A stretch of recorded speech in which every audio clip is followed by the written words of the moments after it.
me voy a despedir, gloria a Dios, dándole gracias al Señor Jesucristo. Y espero que estas alabanzas no se acaben, porque son llenas de nuestro corazón, Señor Jesucristo. Llena nuestro corazón al Señor Jesucristo. Amén, gloria a Dios. Voy a entonar esta última alabanza que dice: en la viña del Señor. Gloria a Dios, aleluya.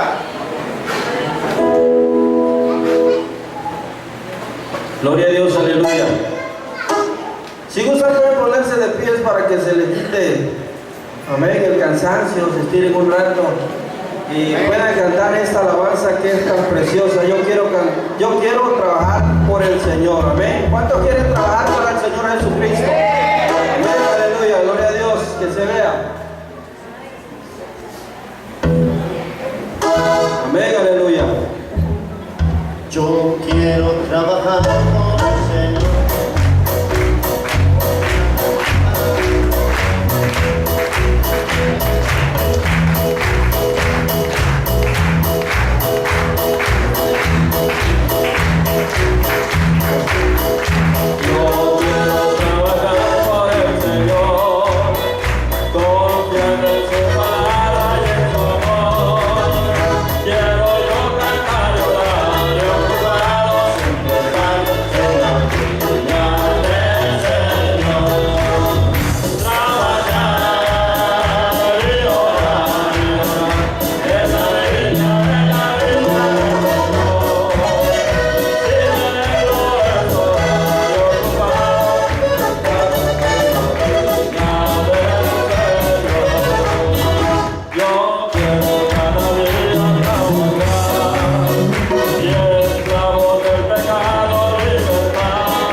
Paz de Cristo, pueden tomar sus lugares, gracias hermanos. Amén. Bueno, estamos contentos con el Señor Jesucristo porque Él nos ha concedido estar delante de su presencia. Amén. Bueno, vamos. Yo quiero leerles un poco acerca de la Iglesia Apostólica en general. Ya hemos escuchado la historia de nuestra iglesia, fragmentos, cómo iniciamos, pero tal vez muchos no saben los orígenes de la Iglesia Apostólica. Amén. Y vamos a hacerlo. Voy a leerles fragmentos que tenemos en la historia de la Iglesia Apostólica de la Fe en Cristo Jesús de México. Esta es una edición ya tiene mucho tiempo que editaron este libro, esta historia. Ya viene la nueva, la están preparando y en esa historia ya vamos a entrar nosotros. Amén. ya vamos a entrar nosotros. Dice, yo voy a la lectura, dice, en los últimos años del siglo XIX y en la apacible villa que dice que a 28 kilómetros al este de la ciudad de Chihuahua, estado de Chihuahua, acababa de ser dedicada a la ilustre Aldama y que es ahora conocido como Villaldama, Chihuahua. Nació un niño de físico delgado, de ojos claros y de aspecto tierno, a quien sus padres dispusieron llamar Miguel García. Formaban ellos una familia regular y vivían prácticamente en medio del ambiente hogareño.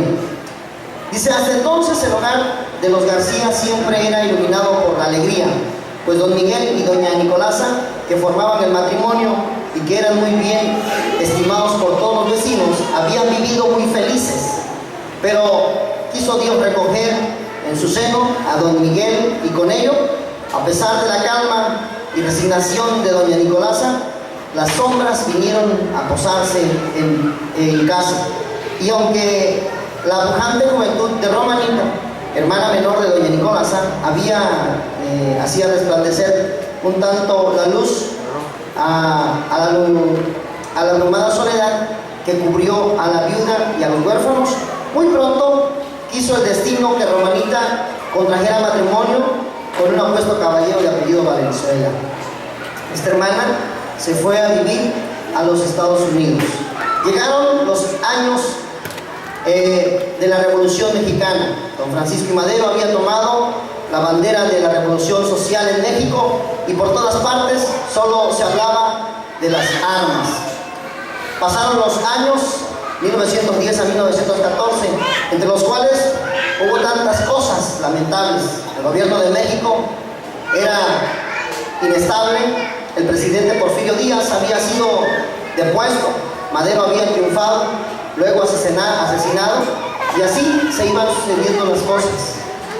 Sin embargo, cuando todo era sombras, cuando el mundo se cubría bajo el negro crespón de la guerra mundial, Dios empezó a enviar sus luces por todas partes, y además del derramamiento del Espíritu Santo en distintas partes del sur de los Estados Unidos.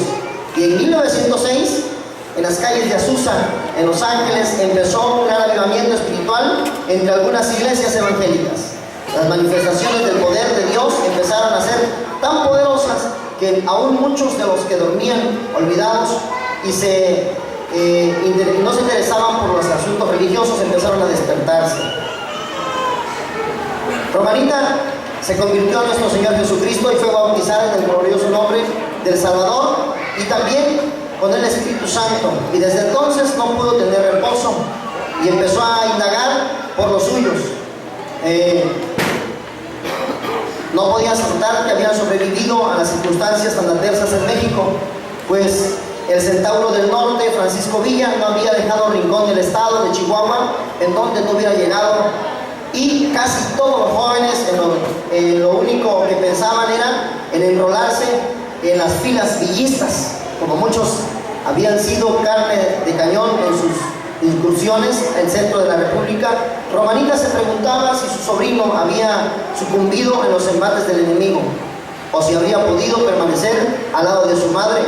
No era posible tener noticias pronto, pero desde el año de 1912, en que Romanita fue bautizada en el glorioso nombre de Jesucristo, hasta mediados de 1914, estuvo tratando de saber de los suyos. La llegada de Romanita hizo estremecer al viejo hogar. Toda la familia pensaba que el cristianismo evangélico era una herejía y consideraron a primera vista como un peligro su retorno. Hubo suspicacias entre algunos, disgustos familiares y conflictos muy serios, porque la visita, que debería haber producido una alegría absoluta, llenó de confusión momentánea las mentes de muchos. Miguel fue el primero en descubrir la nueva luz. Era profundo pensador, sabía reflexionar, y al oír a su tía explicar sus gloriosas experiencias y la forma en que Cristo la había salvado y además le había hecho participante del Espíritu Santo, empezó a interesarse. Lo que no pudieron hacer las explicaciones lo empezó a realizar Dios por medio de su intervención divina. Pues Romanita era ferviente en la oración y enseñó a Miguel a orar, y así empezaron las oraciones en el hogar. Hasta que un día en que las brumas se habían despojado en las mentes de sus familiares y doña Nicolasa parecía haber comprendido también toda la verdad, Dios intervino poniendo su sello glorioso en el alma de 12 personas durante una ferviente oración. Fue exactamente el día 1 de noviembre de 1914 cuando el cielo de México fue iluminado por la presencia bendita del Espíritu Santo, y por primera vez 12 mexicanos de distintas edades y de ambos sexos eran bautizados con el Espíritu Santo y hablaban en lenguas y glorificaban a Dios. Villatama se conmovió y muchos huyeron despavoridos, pero a pesar de todo, clara y gloriosamente se dejaba sentir la presencia bendita de Dios en un nuevo Pentecostés, y ahora en México. Todo parecía haberse solucionado con la presencia de Dios. Todos se sentían completamente salvos, pero Romanita les enseñó la verdad contenida en el capítulo 10 de los Hechos de los Apóstoles, concerniente a Cornelio y a los suyos, que después de haber recibido el Espíritu Santo, fueron bautizados en el glorioso nombre del Señor Jesús. Esto presentó un serio problema. ¿Quién podía bautizar a estos que habían recibido el Espíritu Santo? No había ningún ministro capaz de hacerlo, y por lo tanto era urgente la necesidad de buscarlo. En la ciudad de Chihuahua había una iglesia metodista cuyo ministro era el hermano Rubén Ortega. La hermana pensó en él, se fue a buscarlo para explicarle las cosas. Le habló de la doctrina del derramamiento del Espíritu Santo, y como el hermano Ortega conocía la historia de la iglesia metodista y sabía que en el principio también entre los metodistas había sido manifestado el Espíritu Santo, fue a constatarlo y encontró que efectivamente Miguel y la hermana Nicolasa y otras 10 personas hablaban en lenguas y magnificaban a Dios.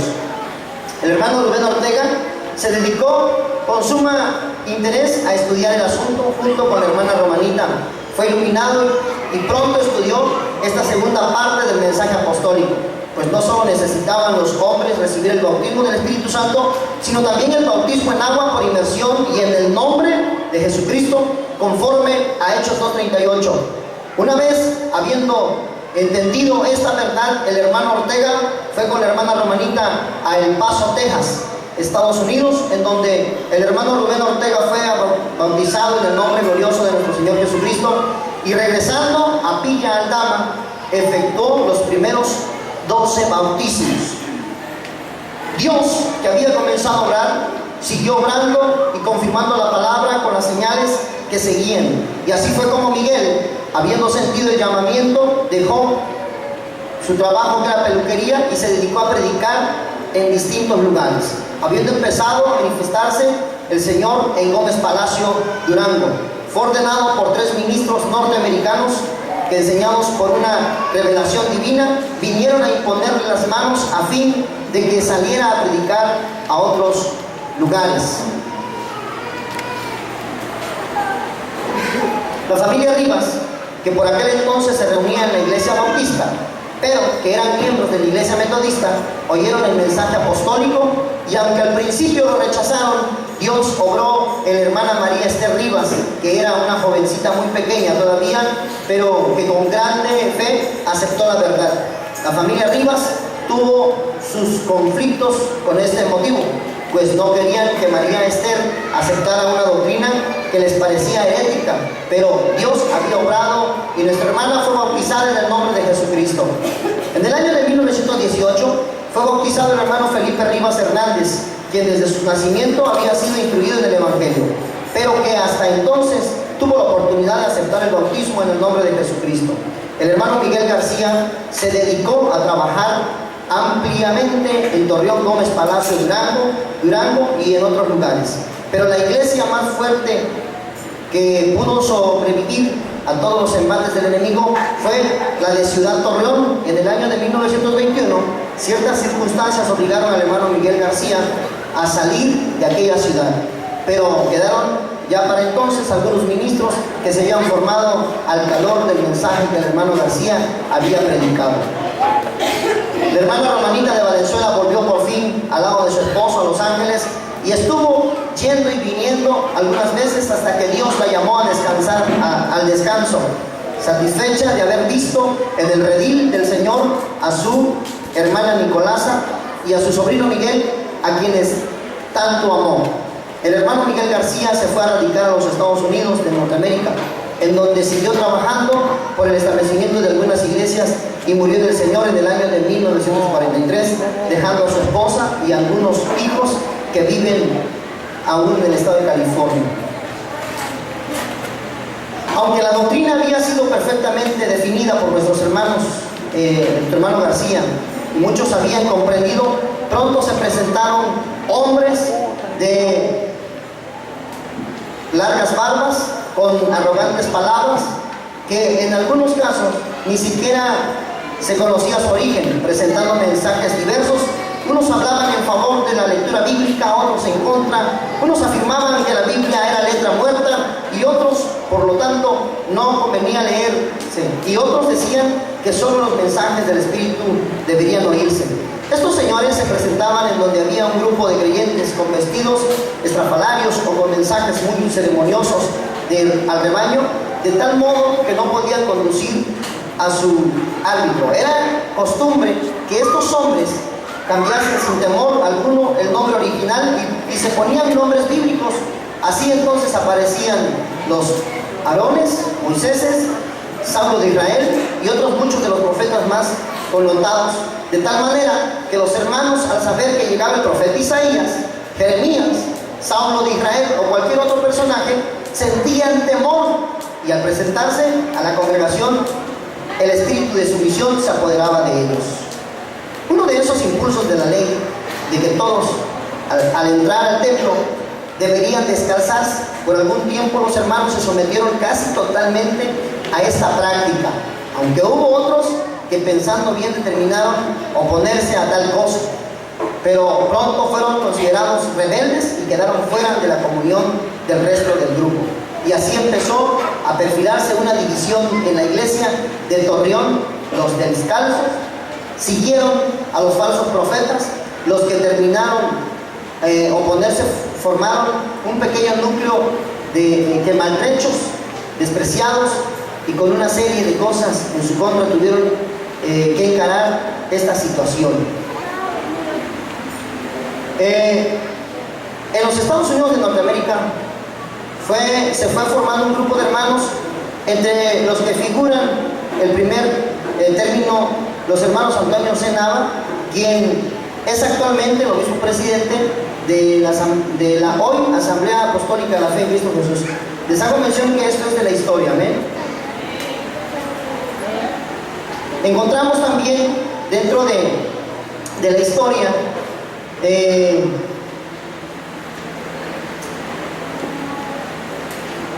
dice, desde que el hermano Miguel García estuvo como pastor en Torreón, empezó a organizar en sociedades a las hermanas que formaban un conjunto de miembros de la iglesia, al que se debe la idea de formar sociedades femeniles, a las cuales él mismo las llamó Dorcas. O sea que fue en el año de 1935 cuando aparece el nombre de Dorcas a las mujeres, en memoria ¿de quién? ¿De quién? De Tabita, la que San Pedro resucitó en Jope. Desde 1936 en adelante se convino en organizar sociedades en todas las iglesias. Así empezaron a trabajar las mujeres en forma muy activa en la iglesia. Se dan cuenta que las mujeres son las primeras que empezaron a trabajar en la iglesia, ¿verdad? Las mujeres. Podemos perfectamente señalar los años de 1937 a 1944 como aquellos en que se desarrolló todo el programa de organización de nuestra iglesia, pues se formularon estatutos para las sociedades femeniles y luego apareció la necesidad de organizar el departamento juvenil, pues por muchos años se decía que los jóvenes eran los cristianos del mañana y que la juventud era edad inestable y otras cosas, hasta que venimos a comprender que la edad juvenil es básica, pues es el tiempo en que deben definirse los rumbos que han de seguirse por toda la vida. Se organizó a los jóvenes en lo que originalmente se llamó Esfuerzo Cristiano Juvenil. Amén. Amén. Nuestra iglesia había venido produciendo algunos himnos que fueron compilados por mí, dice el escritor, y no pudiendo ya conservarlos en copias escritas a máquina, se propuso en 1940 que se hiciera un himnario